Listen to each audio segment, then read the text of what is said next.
और सब पर उन्होंने सवाल खड़े किए। दूसरी खबर आज के दिन की, परीक्षा फल में धांधले, क्योंकि जो परीक्षा फल जारी किया गया उसमें छात्रों का यह कहना कि आखिर अब हम ये कैसे जाने, क्योंकि अब हम मेरिट लिस्ट के अब हम बाहर हम चले गए। और आज के दिन शिक्षा मंत्री के आवास का घेराव करने की कोशिश की गई, लेकिन शिक्षा मंत्री ने कहा है कि कुछ दिन का वक्त आप दीजिए, जल्दी हम और तस्वीरें साफ करेंगे और बेहतर हम परिणाम देने की कोशिश करेंगे, इस पर भी विचार किया जाएगा। तीसरी खबर आज के दिन की झारखंड से जुड़ी है, जहां पर अब यह कहा जा रहा है कि कांग्रेस में संकट जो शुरुआती दौर से बरकरार है अभी भी देखा जा रहा है, क्योंकि कई ऐसे विधायक हैं जो अब दिल्ली के दौरे पर है। दिल्ली में जाकर उन्होंने कांग्रेस महासचिव से मुलाकात की और झारखंड में शुरुआती दौर से देखा गया, कभी कांग्रेस की जब बैठक हुई या प्रेस कॉन्फ्रेंस का दौर हुआ, जूतम पैजार तक की स्थिति भी हमने आपको दिखाई है। इन तीन बड़ी खबरों पर हम डालेंगे नजर, लेकिन उसके पहले देखिए आज के दिन की बड़ी सुर्खियां।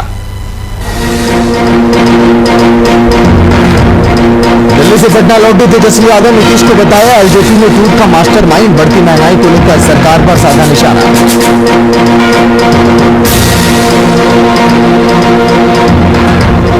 बिहार बोर्ड ने जारी किया एसटीईटी 2019 के सभी 15 विषयों का रिजल्ट, क्वालिफाई के बावजूद कई अभ्यर्थी मेरिट लिस्ट से बाहर। अभ्यर्थियों ने सचिवालय गेट के सामने किया प्रदर्शन। झारखंड कांग्रेस के 4 विधायक पहुंचे दिल्ली, कांग्रेस राष्ट्रीय महासचिव से की मुलाकात। विधायक इरफान अंसारी बोले संगठन की मजबूती को लेकर हुई चर्चा। बिहार के बाढ़ पीड़ितों के लिए राहुल गांधी ने जताई संवेदना, कांग्रेस कार्यकर्ताओं को मदद के लिए मोर्चा संभालने के दिए निर्देश, बोले हमारा हर कदम जन सहायता के लिए उठे।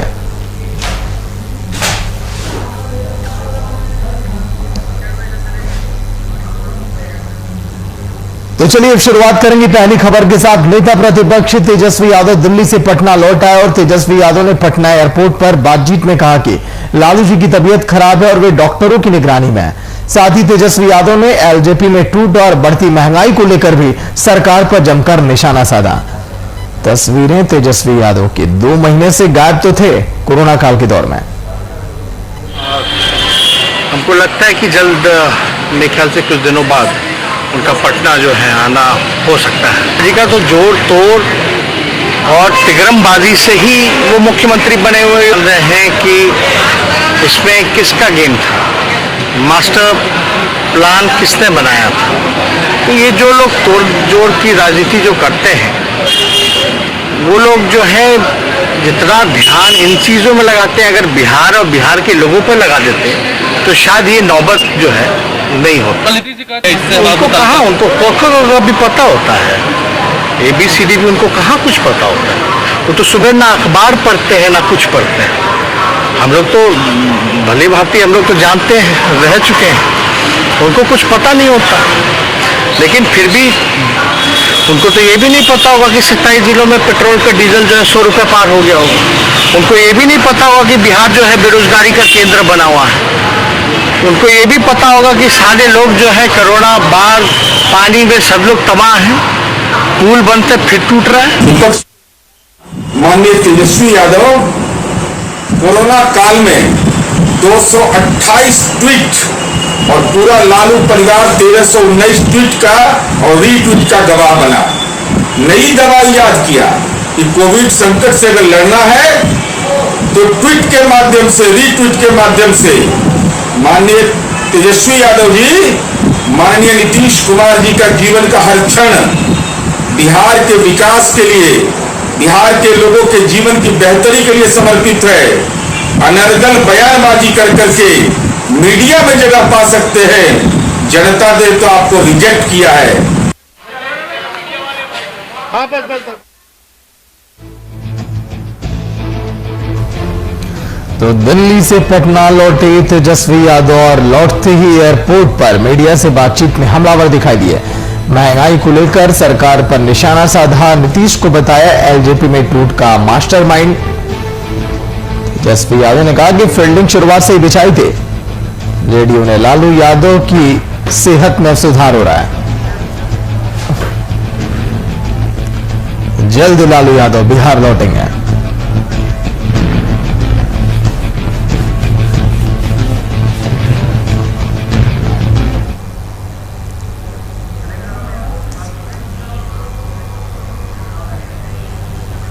तो चलिए सीधे चलते हैं शशांक दुबे सीनियर रिपोर्टर जो कि लाइव बने हुए हैं। शशांक, तेजस्वी यादव 2 महीने के बाद पटना तो लौटे, ट्विटर पर हमलावर तो दिखाई दिए पूरे कोरोना काल के दौरान, लेकिन आते एयरपोर्ट पर उन्होंने मीडिया के सामने मीडिया के माध्यम से जिस तरह से हमला किया नीतीश कुमार पर, चाहे वो उनके अखबार पढ़ने से लेकर हो या बेरोजगारी को लेकर हो या फिर बढ़ती महंगाई को लेकर हो, पेट्रोल डीजल के दामों को लेकर हो, एक बार फिर से अब वही पहले वाली अपनी छवि दोहराना चाहते हैं तेजस्वी यादव कोरोना काल के बाद। शशांक, देखिए, सबसे बड़ी बात है कि तेजस्वी यादव नेता प्रतिपक्ष है और उनकी जिम्मेवारी है कि सत्ता पक्ष के जो काम है वो जनता के हित में नहीं, या जो जनता के हित में मुद्दे हैं उठाना उनका दायित्व।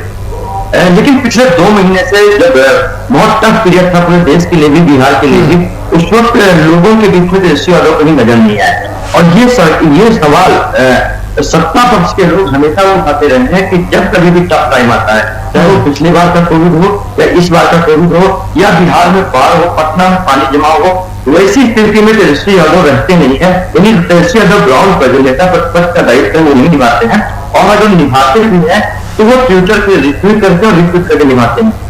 यही आरोप सत्ता पक्ष का लंबे समय से रहा। लेकिन आप तेजस्वी यादव 2 महीने बाद लौटे हैं, आप उन्हें आते ही नीतीश सरकार से हमला बोला। देखिए, कहीं ना कहीं तेजस्वी यादव को अगर राजनीति करनी है तो उनको बने रहना होगा। नीतीश के तमाम कामों को, जो काम जनता के हित में उनको नहीं लगता है कि है, उन पर आवाज उठानी होगी।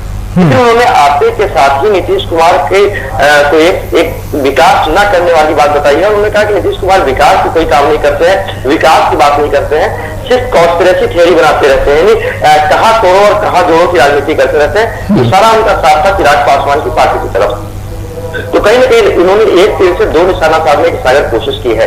एक, जब से ये लोजपा के अंदर इंटरनल स्प्लिट हुई है, 2 धड़ों में बट गया है, तो कहीं ना कहीं एक खेमा जो 5 साल तक एक तरफ हुए हैं।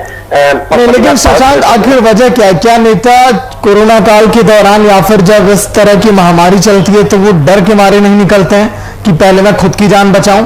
या फिर वजह यह भी हो सकती है कि वो जानते हैं कि कोई ना कोई तकड़म लगाकर सरकार उन्हें गिरफ्तार कर लेगी, उन पर धाराएं लगाएगी, मुकदमे लगाएगी, ये भी वजह हो सकती है शशांक?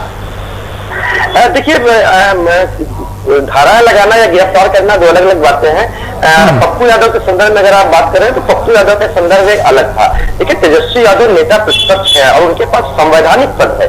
नेता प्रतिपक्ष का पद संवैधानिक पद होता है, कैबिनेट मंत्री का दर्जा होता है, साथ साथ उनके पास वो अधिकार है, उनके पास संवैधानिक अधिकार है। जिस तरह से लोगों के बीच में जाने के, लोगों को आवाज उठाने की उनके पास कॉन्स्टिट्यूशनल पावर है। तो नेता प्रतिपक्ष होने के नाते उनके पास जो तमाम अधिकार है उनको एग्जीक्यूट करना चाहिए पब्लिक जनता के हित में। कहीं ना कहीं तेजस्वी यादव हर बार इसमें विफल होते हैं या फिर किसी योजना के साथ वो बाहर चले जाते हैं।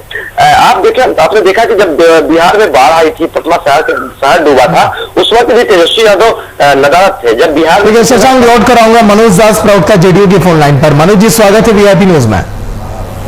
हाँ, नमस्कार सर। मनोज जी, 27 जिलों में पेट्रोल डीजल के दाम जो लगातार बढ़ते चले जा रहे हैं, बढ़ती महंगाई, बेरोजगारी, तमाम ऐसे मुद्दे हैं सर जिस पर विपक्ष हमलावर है और आम जनता भी परेशान है इसको लेकर। मनोज जी, देखिए, आम जनता जरूर इससे परेशानी है। ये डीजल और पेट्रोल के दाम बढ़ने से इसकी जो अंतर्राष्ट्रीय बाजार की जो स्थिति है उस स्थिति पर जा रही है, नियंत्रण का प्रयास किया जा रहा है। और किस विपक्ष की बात कर रहे हैं? यहाँ विपक्ष का कोई है क्या? आज 2 महीने से कहाँ विपक्ष के नेता बिहार के बाहर गायब है, कहाँ रंगरलिया मना रहे हैं और आप कह रहे हैं कि विपक्ष उस पर हमलावर है। आज तक विपक्ष ने सड़क पर उतरने का कोई काम किया क्या जनता के सवालों को लेकर? जिसका विपक्ष का नेता खुद कहीं घूम रहा हो और आप कह रहे हैं कि विपक्ष हमलावर है। कहीं नहीं है, बेरोजगारों की समस्याओं की लेकिन सरकार काम कर रही है।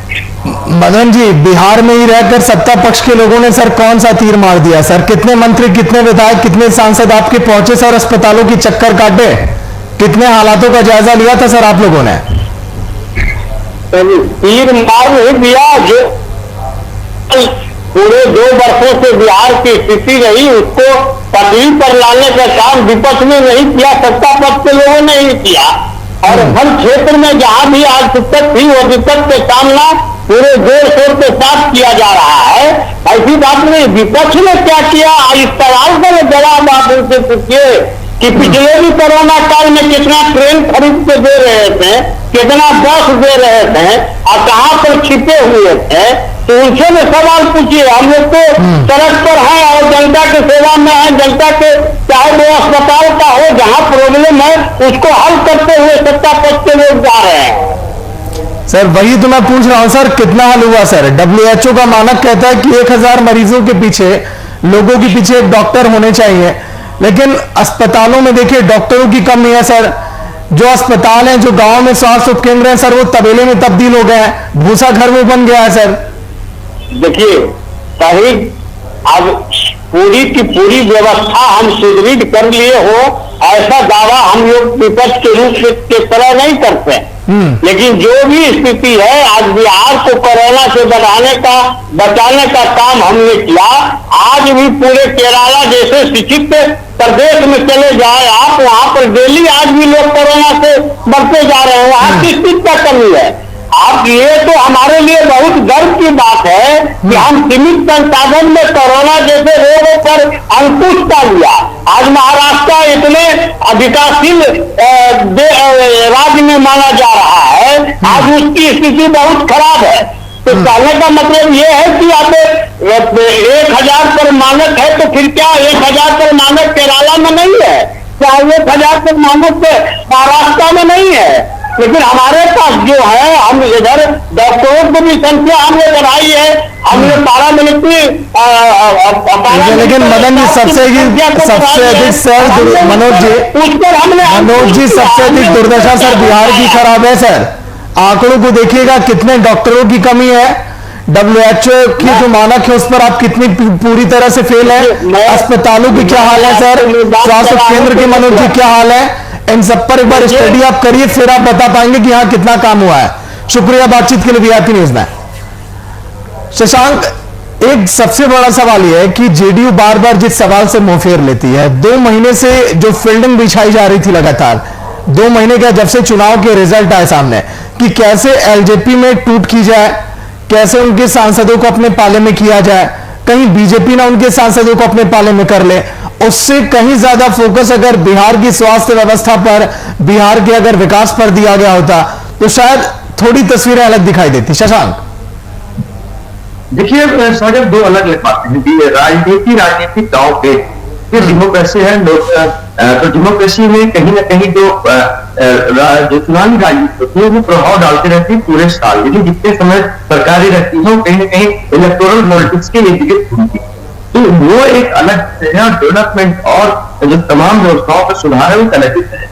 क्योंकि आप अगर दांव पेश नहीं करेंगे तो सत्ता में नहीं जाएंगे, तो सत्ता में नहीं जाएंगे तो आप काम नहीं कर पाएंगे। तो कहीं ना कहीं वो दोनों अलग चीजें हैं। लेकिन बात आ जाती है होम सेक्टर की, बिहार का आर्थिक विकास और हेल्थ डिपार्टमेंट या जो कोरोना काल में समस्याएं सामने आई थी उसको ओवरकम कैसे किया जाए। देखिए, इसको लेकर 2 तरह के दावे हैं। सरकार के अपने आंकड़े हैं कि उनके पास जो संसाधन, सीमित संसाधन है, क्योंकि भारत एक विकासशील देश है, बिहार एक पिछड़ा हुआ राज्य है। और ये पिछड़ा हुआ राज्य, इसके कई कारण है। इसके सिर्फ पॉलिटिकल रीजन नहीं है, इसके भौगोलिक कारण भी है, सामाजिक कारण भी है, शैक्षणिक कारण भी है। ये तमाम कारण है। बिहार एक पिछड़ा राज्य है, तो वहां पर हमारे पास जो सीमित संसाधन है, सीमित रिसोर्सेज हैं, उनको यूटिलाइज करते हुए किस तरह से। बिल्कुल शशांक, उसी का जिक्र हम कर रहे हैं कि संसाधन और बढ़ाने होंगे, क्योंकि थर्ड वेव अगर दस्तक दे दी, क्योंकि आज के दिन 24 घंटों में पटना में आंकड़े बढ़े हैं जो दर्शाते हैं कि अगर लापरवाही हुई तो फिर हालात फिर से खराब हो सकते हैं बिहार में। शुक्रिया शशांक पूरी जानकारी के लिए। तो परीक्षा फल में धांधली भी हम आपको दिखाएंगे, लेकिन तेजस्वी की बड़ी बातें हैं। देखिए, आप दिल्ली से पटना लौटे तेजस्वी यादव और जमकर हमलावर दिखाई दिए। जेडीयू पर यह भी कहा कि नीतीश कुमार कभी अखबार के पन्ने खोलकर देखें। एसटीईटी 2019 के सभी 15 विषयों का रिजल्ट बिहार बोर्ड ने जारी कर दिया और रिजल्ट जारी करने के बाद कई अभ्यर्थियों का कहना है कि क्वालिफाई तो वो कर गए, लेकिन उन्हें मेरिट लिस्ट से बाहर कर दिया गया। इसको लेकर प्रदेश भर में एसटीईटी अभ्यर्थी विरोध प्रदर्शन कर रहे हैं, जिन्होंने आज पटना के सचिवालय गेट से शिक्षा मंत्री के घर तक मार्च निकाला। लगातार नीतीश कुमार मुर्दाबाद, शिक्षा मंत्री मुर्दाबाद, आनंद किशोर मुर्दाबाद के नारे लगाए और शिक्षा मंत्री के आवास की तरफ वो बढ़ ही रहे थे। शिक्षा मंत्री के आवास का घेराव करने जा रहे थे, लेकिन बीच में ही इको पार्क के पास उन्हें सचिवालय थाने की पुलिस ने रोक दिया, उन्हें वापस भेज दिया। उन अभ्यर्थियों में से 5 लोगों को शिक्षा मंत्री ने मिलने के लिए बुलाया और उनसे 24 घंटे की मोहलत मांगी। और शिक्षा मंत्री ने कहा कि मुझे 24 घंटे का आप समय दीजिए, मैं कुछ इसमें बेहतर करने की कोशिश करता हूं। मतलब शिक्षा मंत्री जब तक रिजल्ट आया तो उन्होंने बोला जितने लोगों का रिजल्ट आया क्वालिफाइड है उनकी ज्वाइनिंग पक्की है। यहाँ तक कि संजय कुमार ने बच्चों को ट्वीट करके अप्लाई किया था, बच्चे ने वहाँ पर लिखा था जितने लोगों का रिजल्ट आया जॉब पक्का है, तो उन्होंने यस लिखा था। उसी बेसिस पर हम मांग कर रहे हैं कि भाई जब हम मेरिट में से तो आज बाहर कैसे होगा। अभी हमने शिक्षा मंत्री से मिला तो उन्होंने हल्का फुल्का आश्वासन नहीं लगता कि करेंगे ऐसा, बोले 2 दिन का टाइम दीजिए, मुझे लगता है ऐसा हो पाएगा सरकार के तरफ से। अगर करते हैं तो स्वयं का आगे क्या होगा, आगे वही बोले कि आंदोलन हम करेंगे, हम तो मेरिट में हैं, आपने बोला था हम भाई 3 महीने से मेरिट के चक्कर में पड़े यहाँ पे, आज हम कहाँ जाएंगे। हम लोग को ज्वाइनिंग दिया जाए भैया। देखिए 86 नंबर वाला को मेरिट बन गया, 83 नंबर वाला को मेरिट बन गया, 86 नंबर वाला को मेरिट क्यों नहीं बना? क्योंकि दोनों सेम कैटेगरी का, दोनों सेम कास्ट है और दोनों का सोशल साइंस, दोनों का एक ही सब्जेक्ट भी है। बताइए ये अन्याय हो रहा है स्टूडेंट के साथ। क्या करने वाले हैं हम लोग कुछ नहीं करने वाले, हम लोग किससे न्याय मांगना करेंगे, उसके बाद नहीं होगा, नहीं कुछ आश्वासन मिलेगा सरकार की तरफ से तो हम लोग कोर्ट फाइल करेंगे। कोर्ट फाइल कर सीडी 2019 के सभी 15 विषयों का परिणाम जारी किया गया और उसके बाद बिहार बोर्ड ने इस परिणाम को जारी किया, लेकिन अभ्यर्थियों में आक्रोश है काफी।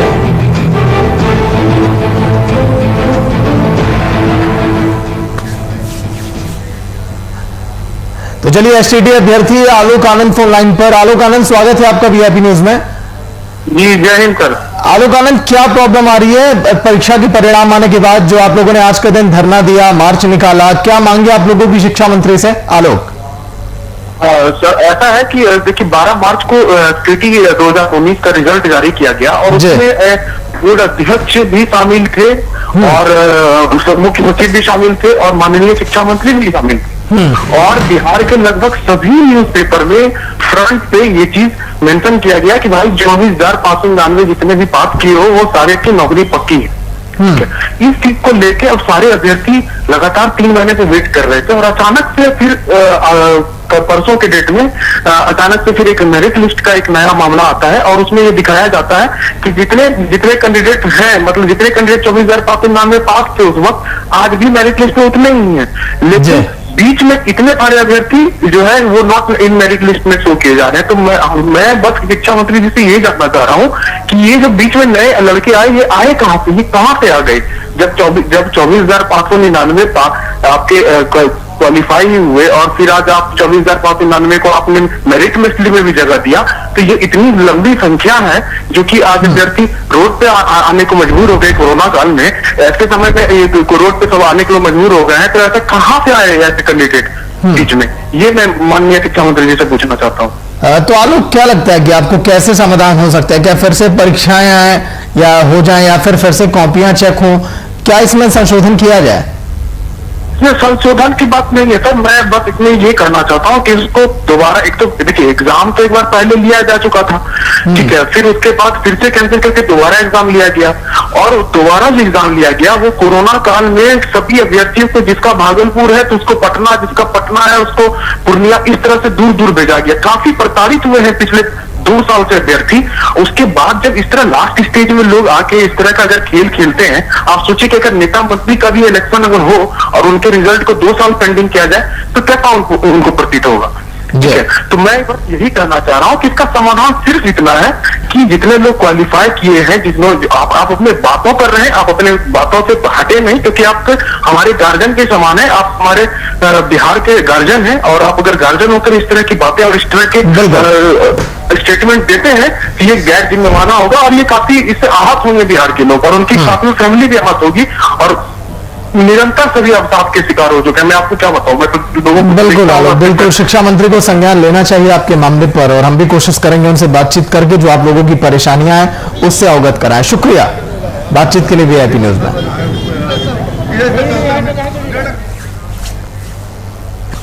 तो कांग्रेस में संकट की एक और तस्वीर अब सामने आ रही। कांग्रेस की मुश्किलें थमने का नाम नहीं ले रही हैं। राजस्थान में एक तरफ जहां मुख्यमंत्री अशोक गहलोत, सचिन पायलट के बीच विवाद थमने का नाम नहीं ले रहा, तो वहीं पर पंजाब में भी सीएम कैप्टन अमरिंदर सिंह और नवजोत सिंह सिद्धू के बीच विवाद अब जारी है। इसी बीच अब झारखंड में भी कांग्रेस की परेशानी बढ़ सकती है। दरअसल कांग्रेस के 4 विधायक इरफान अंसारी, उमाशंकर अकेला, राजेश कश्यप और ममता देवी ने दिल्ली की ओर कूच किया है, जहां उन्होंने कांग्रेस के राष्ट्रीय महासचिव केसी वेणुगोपाल से मुलाकात की और इससे पहले चारों विधायकों ने झारखंड के कांग्रेस प्रभारी आरपीएन सिंह से भी मुलाकात की थी। और हम लोगों ने विस्तार पूर्वक अपनी बात को वहाँ रखा है। संगठन हमारा कैसे मजबूत हो, पार्टी हमारा कैसे धारदार हो, कैसे विधायकों को सम्मान मिले, कैसे कार्यकर्ताओं को सम्मान मिले, कैसे हमारे निचले तबके के कार्यकर्ताओं को सम्मान मिले, इस संबंध में इस कड़ी में हम लोगों ने केसी वेणुगोपाल जी से मिलकर एक एक बात को रखा है और हमारा संगठन कैसे मजबूत हो। दूसरी बात हम लोगों ने कहा कि 20 सूत्री हो, चाहे वो आयु का गठन हो, चाहे वो जो पद खाली हो, उस पर हमारे कार्यकर्ताओं को कैसे भरा जाए, इस संबंध में हम लोगों ने विस्तारपूर्वक बात किया। और हम लोगों ने कहा कि कार्यकर्ता जो है वही पार्टी की रीढ़ है और हमारा कार्यकर्ता कमजोर नहीं होना चाहिए। इसमें नहीं थम रहा कलह का दौर। पंजाब राजस्थान के बाद झारखंड कांग्रेस में भी संकट के बादल। देखिए ट्वीट आप देखिए इरफान अंसारी का। इरफान अंसारी ने लिखा, आज मेरे नेतृत्व में चारों विधायक उमाशंकर, ममता देवी और राजेश कश्यप आज दिल्ली में संगठन को धार देने के लिए केंद्रीय महासचिव केसी वेणुगोपाल से उनके आवास पर मुलाकात की और घंटे भर झारखंड की राजनीति पर गहन चर्चा की।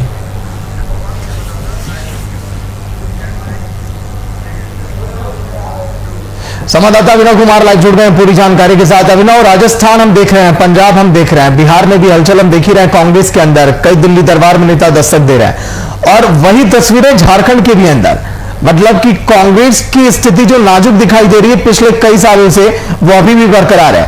अभिनव, बिल्कुल आप सही कह रहे हैं सागर। और कांग्रेस में ना इस समय झकझूमर वाली स्थिति हो गई है। एक अनार और 100 बीमार, ये यहाँ पर कहना उचित ही होगा। और इसके अलावा कह ले कि तू चल मैं आया वाला कहानी यहाँ पर सूट कर रहा है प्रदेश कांग्रेस के लिए। मैं इसलिए ये कह रहा हूं कि आप देखिए ना कि राज्य के वित्त मंत्री 4 दिन दौरे पर रहते हैं दिल्ली में। उसके बाद 4 दिन के बाद 4 दिन वहां पर दिल्ली में मुलाकात होती है और कई जो नेता है उनसे मुलाकात होती है। उनके केसी वेणुगोपाल है जो कांग्रेस के महासचिव है, उनसे मुलाकात होती है। और कई सारे मुद्दे हैं, चाहे बोर्ड निगम की बात कर ले, मंत्रिमंडल विस्तार की लेकर बात कर ले, या कई और मुद्दे हैं, उन मुद्दों को लेकर वहां पर बात हुई जरूर होगी। इसके अलावा देखिए कि आप अब फिर से जब मंत्री जी वापस आते हैं उसके बाद से 4 विधायक जो है कांग्रेस कोटे के वो वहां पर पहुंच जाते हैं, जिसमें अगर हम बात कर ले जो है इरफान अंसारी है, इसके अलावा राजेश कश्यप है, ममता देवी है और एक और विधायक इसमें शामिल है। 4 विधायक, यानी कि जब मंत्री जी दिल्ली से रांची वापस आते हैं कई सारे मुद्दों पर वहां पर बात हो जाती है, उसके बाद जो है ये 4 विधायक दिल्ली दौरे पर पहुंचते हैं। इसकी अगर वजह निकाले तो कई सारे जो है कहीं ना कहीं कमियां हैं कांग्रेस में और जो अंतरकलह है वो बिल्कुल सामने देखने को मिल रही है। कि चूंकि अब देखिए ना कि राज्य के वित्त मंत्री जो प्रदेश अध्यक्ष है दिल्ली पहुंचते हैं, उसके बाद रांची आते हैं और फिर से ये 4 विधायक वहां पर पहुंचते हैं। और कहा यह जाता है कि चाहे मंत्रिमंडल विस्तार की लेकर बात कर ले या कांग्रेस का जो संगठन है वो कैसे मजबूत हुई, तमाम मुद्दों पर वहां पर चर्चा हुई है। देखिए कांग्रेस में झकझूमर की स्थिति इसलिए बनी हुई है कि आप देखिए ना 2017 लौट कर आऊंगा इरफान अंसारी, कार्यकारी अध्यक्ष कांग्रेस की फोन लाइन पर। इरफान जी स्वागत है वीआईपी न्यूज में। जी धन्यवाद पांडे जी, बताइए। इरफान जी, खबरें ये सुर्खियों में है कि आप लोग जो दिल्ली गए थे मुलाकात के लिए, ये पार्टी के अंदर अंतरकलह की वजह से या कोई और मनमुटाव, कोई बातचीत थी इसीलिए दिल्ली जाना पड़ा, या फिर वजह कुछ और है? इरफान जी देखिए, मेरे दिल्ली आने का गलत मायने नहीं निकालना चाहिए। मैं वर्किंग प्रेसिडेंट हूँ, सीनियर एमएलए हूँ और आलाकमान से बातें होती रहती है आपस में। तो हमारे साथ विधायक थे, हम लोग गए थे, मिले थे और हमने संगठन के बारे में वार्ता किया है। हमारा संगठन कैसे मजबूत हो, हमारा कार्यकर्ता कैसे मजबूत हो, हम ग्रास रूट में कैसे मजबूत हो, इस दिशा में हमने वार्ता किया है। तो इसमें हमें नहीं लगता है कि इसमें कोई परेशानियां होनी चाहिए। तो मतलब कि जो बातें सत्ता जो विपक्ष कह रहा है, जो बातें सुर्खियों में चल रही हैं, खबरों में, पूरी तरह से निराधार मानी जाए? बिल्कुल निराधार। देखिए, हमारी सरकार अच्छा काम कर रही है, हमारे माननीय मुख्यमंत्री जी अच्छा काम कर रहे हैं। उनके प्रयास से पूरी झारखंड हमें लगता है कि अव्वल आया है। लोग हमारे सेफ हैं, लोग काफी राहत महसूस कर रहे हैं झारखंड में। ये मुख्यमंत्री जी की देन है, हमारी सरकार की देन है।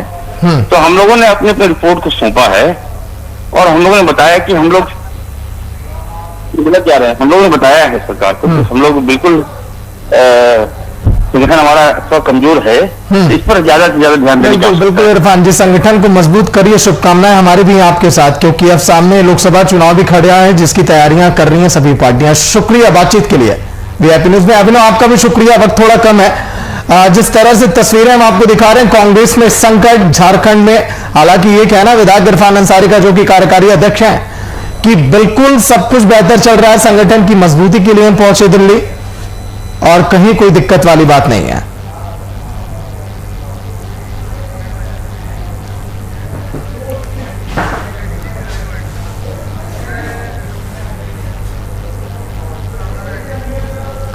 तो इरफान अंसारी जिनसे हमारी बातचीत भी हुई वीआईपी न्यूज में, जब उन्होंने बातचीत की तो उनका यही कहना कि कोई परेशानी की बात नहीं है, संगठन हमारा कमजोर है, ये बात उन्होंने एक्सेप्ट की और ये कहना है कि संगठन को मजबूत करना है तो फिर दिल्ली का दौरा तो जरूरी हो ही जाता है।